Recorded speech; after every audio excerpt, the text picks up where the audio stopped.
آج کل ہر طرف یکساں سول کوڈ کے UCC کے چرچے ہیں، ہر طرف یہی چرچے ہیں کہ اب ہندوستان میں ایک قانون ہوگا اور بعض ریاستوں میں اس کو نافذ بھی کر دیا گیا ہے، اور اسی ایک قانون پر سب کو چلنا ہوگا۔ شادی کا ایک قانون، طلاق کا ایک قانون، وراثت کا ایک قانون، ملکیت کا ایک قانون ہوگا۔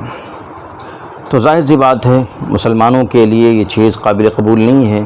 مسلمانوں کا اپنا پرسنل لا ہے اور اپنا ان کا قانون ہے جو اللہ اور رسول کا بتایا ہوا ہے۔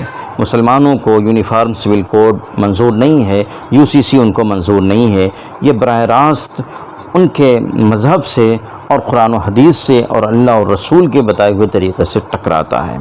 لیکن بہرحال جو لوگ طاقت میں ہیں اور اقتدار میں ہیں وہ یہ قانون لے کے آ رہے ہیں، یونیفارم سول کوڈ جس کو UCC کہا جاتا ہے۔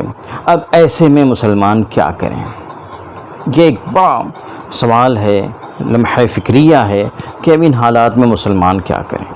سب سے پہلی چیز تو یہ کہ مسلمان اس بات کا عقیدہ مضبوط کریں اور اطمینان پیدا کریں اس بات پر کہ جو قانون اسلام کا ہے وہ قانون بہتر ہے، وہی قانون بہتر ہے اور وہ ہر لحاظ سے مکمل قانون ہے، اس میں کسی رد و بدل کی کوئی گنجائش نہیں ہے۔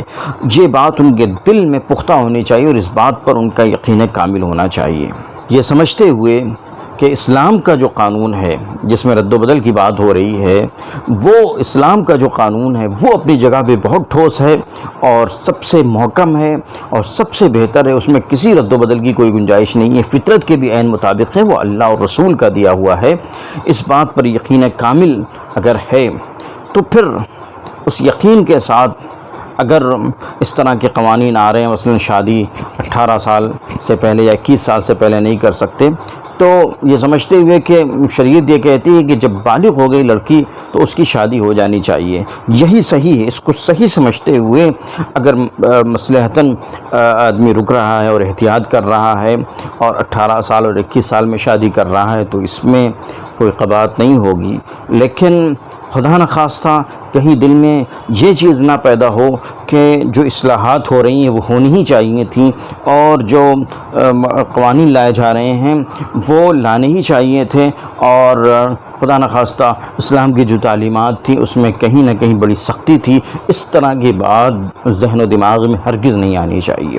اول تو یہ اس بات کا ہم خیال کریں اور یہ بات اپنے دل و دماغ میں بٹھا لیں۔ دوسری چیز یہ کہ جہاں تک ممکن ہو شریعت پر عمل کریں، جہاں تک ممکن ہو شریعت پر عمل کریں، اور جن احکامات پر اور جن چیزوں پر ابھی پابندی نہیں لگی ہے کم سے کم ان پر جم کر عمل کریں، اور جن پر پابندی کی بات ہو رہی ہے جہاں تک ان پہ عمل کر سکتے ہیں عمل کریں، باقی اپنے معاملے کو اللہ کے حوالے کریں۔ یہ پابندیاں کیوں لگ رہی ہیں؟ کبھی ہم نے اس پہ غور بھی کیا؟ ظاہر سی بات ہے یہ پابندیاں اس لیے لگ رہی ہیں کہ بہت ساری چیزوں کو تو ہم نے خود ہی چھوڑ دیا ہے۔ نماز ہم نے چھوڑ دی ہے اور اپنی لائف اسٹائل کو ہم نے چینج کر لیا ہے، تو بہت ساری چیزیں جب ہمارے اندر خرابی پیدا ہوئی تو وہ چیزیں اب عملاً سامنے آ رہی ہیں، تو اس کے بعد ہمیں برا لگتا ہے اور ہم واویلا مچاتے ہیں۔ سب بڑی ذمہ داری اس وقت یہ ہے کہ ہم شریعت پر 100% عمل کرنے کی کوشش کریں۔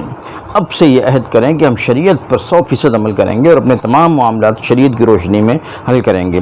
جو فرائض ہیں، جو واجبات ہیں، جو پرسنل لا ہیں، وہ اپنے طور پر ہم رکھیں گے اور اس کو شریعت کی روشنی میں ہم حل کریں گے، تو اس سے بہت حد تک اس قانون کے مضر اثرات سے ہم بچ سکتے ہیں۔